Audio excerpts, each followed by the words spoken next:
আওয়ামী লীগের শাসনামলে গত ১৫ বছরে ক্যাম্পাস ও হলগুলোতে শিক্ষার্থী নির্যাতনের ঘটনা সবচেয়ে বেশি হয়েছে ঢাকা বিশ্ববিদ্যালয়ে। ক্যাম্পাসে ছাত্রলীগের কর্মসূচিতে অংশ না নেওয়া, রাতে হলে গেস্ট রুমে মিটিংয়ে না থাকা, নেতাদের যথেষ্ট সম্মান না করা সহ নানা কারণে বিভিন্ন বিশ্ববিদ্যালয়ে নির্যাতনের ঘটনা ঘটেছে বলে এক প্রিলিমিনারি গবেষণা প্রতিবেদনে জানিয়েছে যুক্তরাষ্ট্রভিত্তিক মানবাধিকার সংগঠন সোচ্চার টর্চার ওয়াচডগ বাংলাদেশ।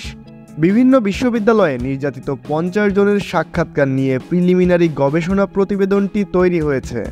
বুয়েট ছাত্র আবরার ফাহাদ হত্যার দিনে আগামীকাল ৭ অক্টোবর বাংলাদেশ সময় রাত ৮টায় প্রতিবেদনটি প্রকাশ করা হবে।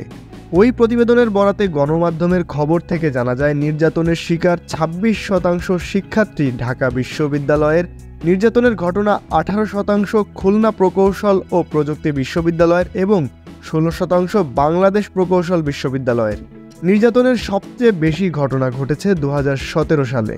১৫ বছরের হিসাব অনুযায়ী সবচেয়ে বেশি নির্যাতনের ঘটনা ঘটেছে আগস্ট মাসে।